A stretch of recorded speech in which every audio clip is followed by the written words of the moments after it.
please join me this morning in welcoming Albertsons National Vice President of Produce, Shawn Peery.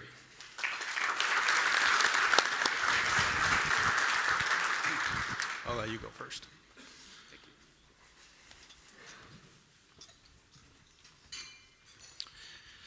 All right. Well, thank you, Shawn, for joining us today. It really means a lot for you to be here with us at our Blueberry Summit, and I know a lot of folks here are looking forward to hearing from you on your thoughts about our category. But just kind of level set for those who haven't met you yet or don't know who you are in this space. I thought you could just share a little bit about your background and then, how did you arrive at the National Vice President of Produce? Great. Well, thank you. Thank you, everybody. It's really, truly an honor to be here. When Casey and the team asked me to do this, because I work for a big corporation, it was like all this red tape to actually get approval to be up here. So True. I worked through all that. But it's awesome to be in front of all the blueberry industry. I've been in this industry over 40 years, and my growth has been like the blueberry growth. I, started in a small store in Klamath Falls, Oregon, cleaning the meat department and counting bottles. That was my first job. And a year later, I got into the head box boy at the time. They called them, they're courtesy clerks today. They got to work produce in the summer. And so I got into produce and really fell in love with it, the artistry of produce. And at the time, everything was seasonal. We got strawberries in the spring. You had to put the lids on them. You put rubber bands around them. We got blueberries in the summer, everything. All the lettuce you trimmed, everything was trimmed. We had 3 apples, Red Delicious, Golden Delicious, Granny Smith, and we got this new apple in the summer from New Zealand called a Gala. And so, and I've watched, there was no packaged salads, there was no value added, the industry has totally changed, and I've grown with that, and I've watched it grow, and so I really appreciate, what we've done as an industry together, and especially with blueberries, because it's one of my favorite items. My role, I was a produce clerk for a few years, and then I got to be a produce manager, and I was a produce manager for 10 years for Albertsons. And then at the time when I was coming up in the early 90s, it was a clear path. You could be a produce clerk, produce manager, assistant sales manager, and ultimately the vice president of produce if you chose to take that path and do everything required to get there. And that's kind of where I set my sights on that. And I've had a lot of great mentors that, taught me and took time to, invest in me and help me along the way. And I'm honored to be in the position I had. So 10 years as a produce manager, 10 years as a division sales manager, and I've been in my role as national vice president for Albertsons for 7 years. So, it's great. And, Albertsons is decentralized, so we have each division has a sales manager and a replenishment manager, and my role is to take the company where we're going to go in the next 3 to 5 years, is to be that visionary and take us, and that's what I do for each category, and we'll talk a little bit about that and how that relates to berries and blueberries in particular. Well, and I've really appreciated, if you don't follow Shawn online, just his passion, and that was what struck me when we were first talking, as USHBC has increasingly gotten more involved in that retail space, thanks in large part to the MOU contributions that we've been given to try to kind of test and learn in relationship with you, but in connection with Shawn reaching out to us, it struck me in our conversation, you had said, and I'm quoting you, that produce is the heart of fresh at Albertsons, but berries are the heartbeat of produce. And so I thought, we talked about that, but I thought everyone here probably needs to understand that passion that comes for this part of the produce department. Yeah, I'll start with produce. So you think about produce. Produce is the number one reason people will shop a store, or it can be a detriment to people shopping a store. And it's a huge trip driver for trips. My counterpart in meat hates it because I always, she's always, I'm center of the plate. I'm going, no, you're an accessory to all the things that we put around it. And because we double, from trips, we double the trip department of the meat department, driving people to the store. And berries are really the heartbeat of the produce department because it's so much determined on the freshness, the experience of what we do with berries and how that customer experience, how they feel about a produce department. It's really based on the experience with berries, and that's what a key role that plays for our success and the industry's success as well. So, there's 3 real key things that we've been working on. At Albertsons in berries, you work on strategies every day, but we looked at berries and it's like One of them was we recognized as a company that we were very transactional on how we approach berries. You're growing berries for years. You have to plan out your acreage, multiple years in a time. You got to get your starter plants, your bush, all the things you do. And you didn't know if you're going to have our business one PO to the next. And so it's like, how do I shift that? How do I shift the company strategy in that? So we've worked with our partners on getting a year out on planning, and my goal is to be at least 3 years out. So we're working on it together as an industry. The other thing is, from a customer experience standpoint, it's so important to protect the cold chain. So we've been working on, from the growers to shippers to our distribution centers to our stores, how do we protect that cold chain? So we've put a lot of things in place on the supply side, but in our stores we've invested millions of dollars. We put over 3,000 of refrigerated units. And I threw a stake in the ground, and I've had to actually go toe-to-toe with some division presidents. Oh, by the way, I'm a vice president, they're the president. Yep. That we're not going to display berries out of refrigeration because it impacts the customer experience. And it's been a battle, but that's our policy. All berries under refrigeration. So, and I'm very excited about that. And then the other thing is that we're working on is how do you promote, berries when they're at their best, at their high flavor, either if it's a new variety or an existing variety. How do you touch that consumer? How do you talk about it? Because today, we don't talk about the different varieties of blueberries. We talk about blueberries. How do you get out there, and with all the different things you can do in social media and all the different connect points, elevating that customer experience so they know that, hey, I'm going in, hey, right now it's a peak. How do we drive additional consumption during that and get new customers hooked on blueberries so that we can continue to grow our blueberry sales and consumption? Yeah, and that's something that we've been talking about with Albertsons, and just thinking through, where we're at that per capita consumption, where we're at the household penetration rate through your basket, and just recognizing kind of how berries drive. I appreciated what you said also, just how much the ring increases when berries are in the basket. So maybe you could talk a little bit about how that experience changes for a consumer who comes through the store and grabs blueberries versus those who don't. Yeah, I want to touch just on a couple things right before that. So berries, it's the number 2 category for Albertsons in produce, and the only thing that's higher than that is the fresh cut program that we do in store that we do. If you shop our stores, you've seen what we do with fresh cut. So from a category standpoint, it's number 1. So I applaud you for that, helping us get there. It's number 16 in the entire store out of everything we sell. Wow. And number 11 in units. So actual packages going out the door. Out of everything that Albertsons sells. So that's CPG, middle of store. Oh yeah, everything. I mean, it's like, it's big. And then you think about what drives customers to the store. Berries are number 4. So what would be, think about that. Berries number 4. And that came from a journey, because the only one that's more, milk, bananas, and ground beef. Think about where berries are in that. Driving people to the store. So it's huge. And I see that going to number 3 and the number 2, because those things are shifting because they're declining. Yeah, and I know you're saying berries, and I don't not care about other berries, but... Well, you want to talk about blueberries? Oh, yeah. All right. Well, hold on. Okay. All right. So how do we... So strawberries, I know everybody is like strawberries, it's a bad word, but strawberries... It is the S word. Is 31% of the category today for Albertsons. Blueberries are 27% and growing. And think about, blueberries are going to take out strawberries. It's going to happen soon. The trajectory the blueberries are on... and there's already places that blueberries are already outperforming strawberries. So annual trips per household, strawberries, 4.5. Oh, blueberries, 4.8. Boom. So you've already got, so it's happening. And so there is continual growth with there.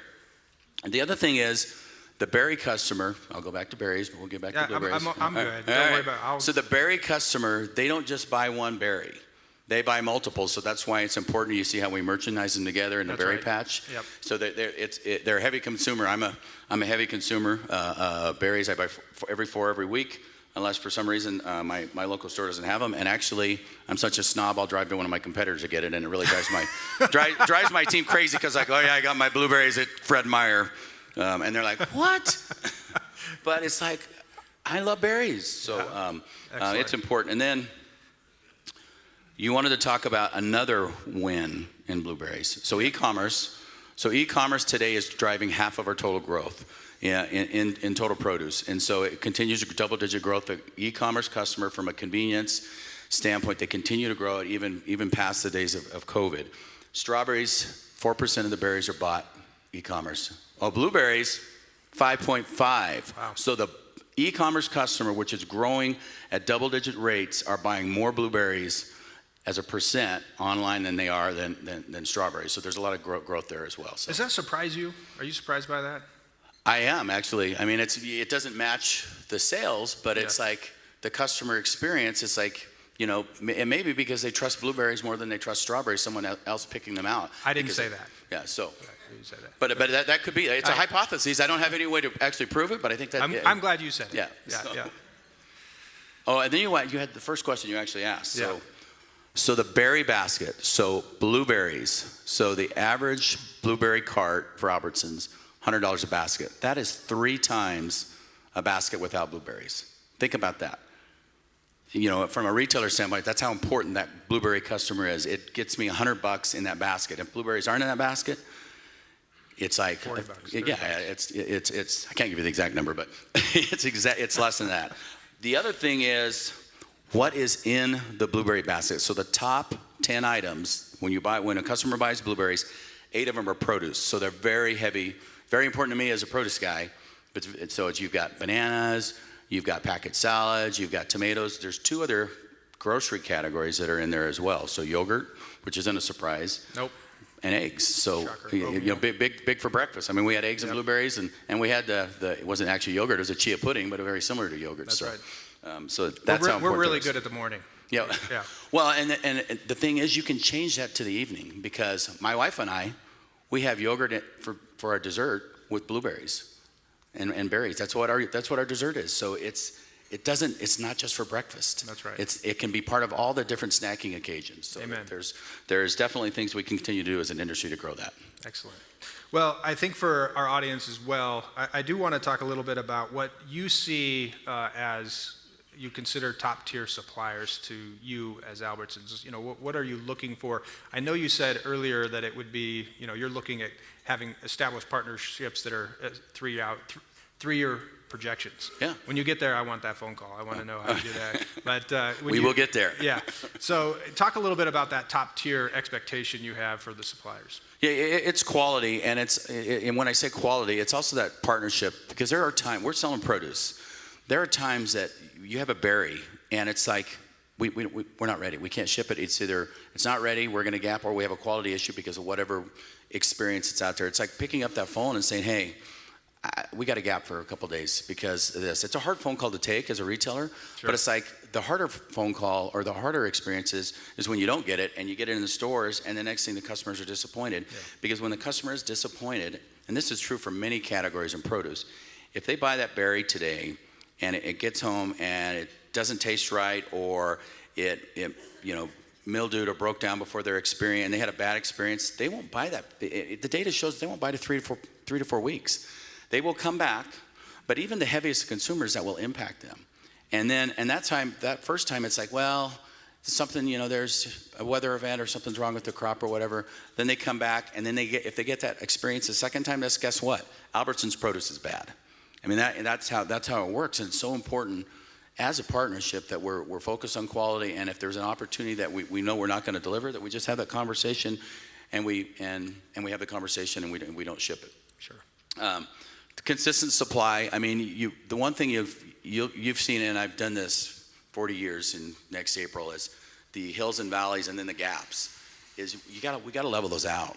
I mean, it helps from a grower return standpoint because we're not, oh my God, we got so many berries and we can't sell enough fast enough, so it's got to go super cheap, or hey, I don't have any, and so guess what? That customer has changed a habit because they're not buying it consistently. So it's very, very important that we work as an industry and partner together as we're leveling those peaks and valleys out so we have a more consistent supply, because that's how you grow consumption.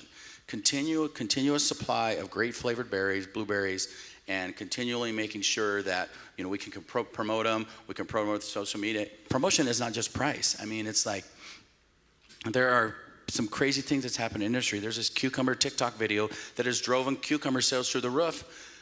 We didn't promote cucumbers at all. We didn't reduce our retails at all.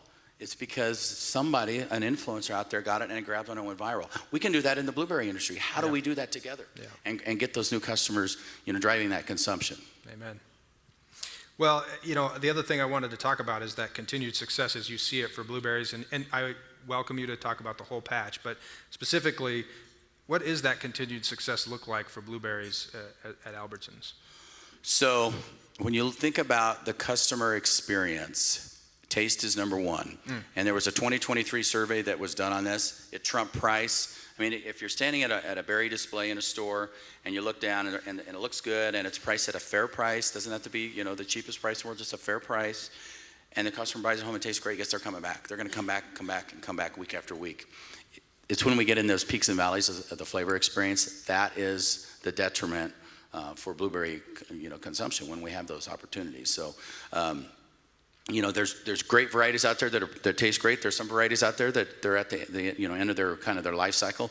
I know it's expensive when you have to replace a plant. I've learned so much about the industry on my grower tours with some of the partners that are here tonight that I've been out to their fields. It's expensive when you do that, but it's no different than when we have to remodel a store and it's like, hey, the store's producing, it's making money, it's doing well, but it's like, what's the next 3 to 5 years look like? And it's like, we got to invest, we got to put millions of dollars in this store to keep up. And so there's those things, those decisions we have to make as an industry that, hey, this variety is towards the end of its life cycle. How do we dig that, how do we replace it and go there? And so, obviously love to partner with our growers as we do that and work through it with them. And that's part of that 3-year planning that I want to be at, because then that gives a grower that confidence that we're going to be there if they do that, because it doesn't come overnight when you replace plants. That's right. It takes a few seasons, to get through it. So that's right.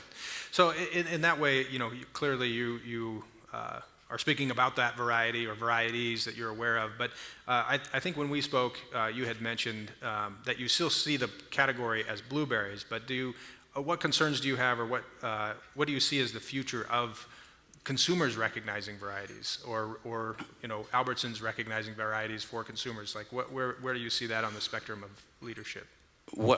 The variety from what I have seen, unless there's a really proprietary variety. I mean, we've done stuff with one of the other berries, sweet Caroline blackberries, that we actually have elevated blackberries, great tasting blackberry, and there's varieties of blackberries out there that really should only be sold for baking and those types of items, because they're not for snacking. It's if there's that variety out there that you can really tout it and talk about, I think that's an opportunity for you for us to go after. We've been able to prove that with that berry. We've done it with cotton candy grapes. So there is those opportunities out there. But the standard blueberry, it's like the customer just needs to say, hey, it's a blueberry. I bought it at Albertsons, or I bought it at my Vons. It's from any of the different growers, or it could be in my label, my private brands. It tastes great. And they have that confidence. And that's how we grow it continually over and over. I tell this to the grape guys all the time, because they're like, should we put, because there's all these different varieties of grapes, should we put each? I go, I think we'll just confuse the customer. Yeah. Because they want to trust the brand. So if you're, one of the brands up here on the wall, Driscoll's or Nature Ripe or Berry Fresh, I don't know all of the brands that are here, but, or even if it's in my Signature Select brand, they trust that brand, and it's gonna taste right and taste great. And if it does, and we continue to deliver that, that's really will grow the consumption and get customer buying more and more. I push my teams. I give an example. Before COVID, 5 years ago, I was in with one of my veteran produce managers, and we were looking at December planning, and he's talking about citrus, and he's talking about apples and cranberries and asparagus, and I go, what about blueberries? And he goes, what are you talking about? I go, well, I'm looking at your top 50 report. Blueberries are number 5. What are you doing about blueberries? And it's like, that's how important blueberries are. Yeah. You have to always be looking at it and looking at how do you grow it, because you think, hey, it's December. Are you really thinking about blueberries? It's Christmas time. Absolutely, you should be. The data tells you should. Yeah. So. Yeah. Well, we're happy to be helping you with that reminder across the enterprise there at Albertsons, and certainly the work we're looking forward to doing in the future with Albertsons. But I think we're at a place now where I'd like to open it up for some Q&A with our audience. So if we've got the microphones, we've got just a few minutes here to be able to spend this time with Shawn. So is there anybody that is in the audience that has a question that they would like? And if they do, and I'm having a hard time seeing, right here in the middle, and that looks like Court. Okay.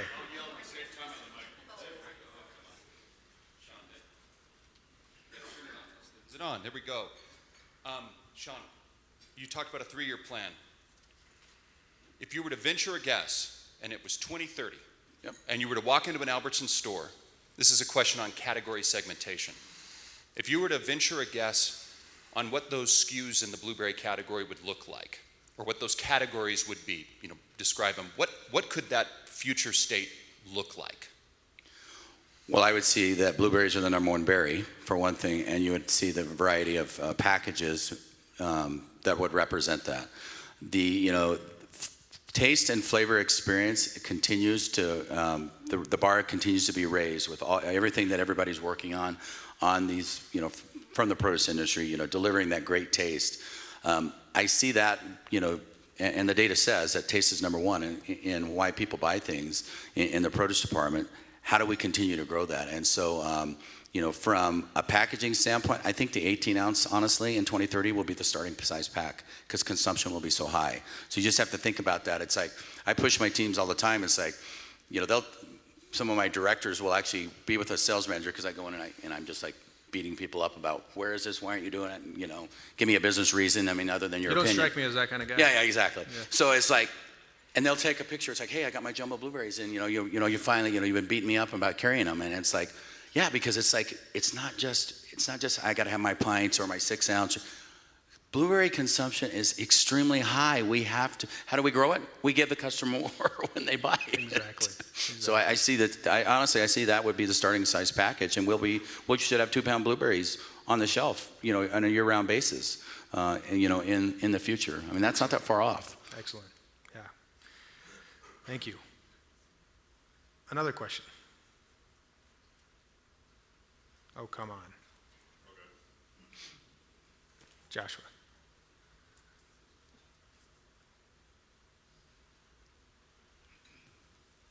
So right now, the packaging that you have for blueberries obviously needs to meet a few different criteria, but presenting the product to the customer in the supermarket is important. You say blueberries is growing in e-commerce, and I wonder if you have any examples of other fresh produce, but is there any thought to changing the packaging for e-commerce? Because when somebody's purchasing online, they're purchasing a brand, you're not having to present the blueberries to them. So are there other things like shelf life or other characteristics that you could promote with a different packaging for e-commerce customers? We have discussed this. The challenge we have with a different package for e-commerce is our e-commerce fulfillment centers today are our stores. So, I mean, it's the same package that we're selling in our stores. Now, what we are doing for the e-commerce customer is we've went through all the produce categories and we've listed attributes. So when customers start searching, that it will lead them to them, and we're actually on a personalization page as well. That when customers look up, because right now you'll type in blueberries, and who knows what you're going to get. It will have blueberry in the name, but it may be a blueberry soda, blueberry juice. It's like, how do you make sure that we're elevating? It should be the fresh blueberries to start. Yeah. And we're also doing, and we did it with the, for our, National Blueberry Month in July. We had our big blueberry event, national event, that we had great results, and we partnered with Casey and Kevin and the team, to help some additional marketing with that in a contest, and it was fabulous. But we really marketed that, so it's like a blueberry season, and it's blueberry season all the time. But it's like, how do you elevate that? Because when you're in a store, you get that impulse shop. How do you do that when you're looking at your phone or your iPad or your computer? And so we actually had blueberries as one of the top headers. So you click on it, and then we'd have all the different offerings. So I see that will continue. Those types of things, those digital touch points. That's a huge opportunity for us. I didn't talk a lot about this because I was long-winded on some of my other things, but. The shift in generation over the next 10 years is something we have to be thinking about as well, because today millennials are the number one consumer base in the U.S. that are shopping. Well, Gen Z and Gen A, they shop differently, and so how do we continue? Because we're underdeveloped in a lot of the produce with that generations, and how do we continue to be looking at that and get those customers? Because that's our future. That's those future consumers. That's the 2-pound blueberries that we have on stock already. That's the 18-ounce blueberries that we have at a minimum. We have to continue to work with those generations, and they all live on this. So it's easier than ever to touch them than the days when I wrote 12-page ads that you'd only had 25% of the customers look at. They're on the electronics, so it's easier than ever to access those customers. We just have to partner as an industry together and really go after it and create those exciting touch points that, inspire them and get them to try blueberries, then once they try them, eat more blueberries, and then find out new ways to blueberries, use blueberries like, hey, yogurt berries at night instead of it's not just for breakfast anymore. So I think there's those continued opportunities for us. So. Well, thank you. This has been a great conversation, and we really appreciate the partnership we've been able to establish with you and your team over the last year. And this is a unique opportunity for us to spend this time with you as an industry. Is there anything else before we let you go that you'd like to share, from consideration or something critical we need to be thinking about as we go forward? Just I know I touched on the digital frontier, and I'm new to I'm on LinkedIn.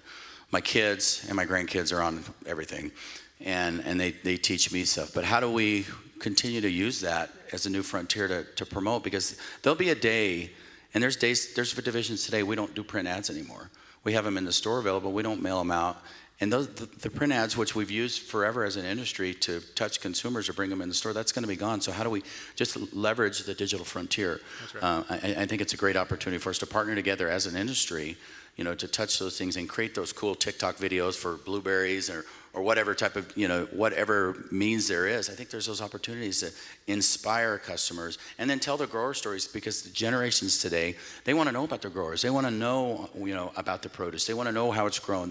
There's crave so much information, and we have it at their fingertips. And how do we just leverage that to get them more engaged in blueberries? And I do want to thank the industry again. I tell you what, from where I started and where blueberries, were seasonal. We got them from I was in Oregon, so we're Pacific Northwest. We got them in the summer in the little cardboard pints, and we pine them up. And to where we are today, it's awesome. And we wouldn't be together out where we are in the industry with all the hard work you guys do, and believing and loving and having the passion for what you do of growing blueberries and making it happen. So I applaud you all, and I thank you very much. And I'm looking forward to what we talked about for 2030 is where blueberries are number one. 18 ounces is the minimum size. 2-pounders are standard. That's what I look forward to. So. All right. Well, thank you, and please join me in thanking Shawn for being with us today.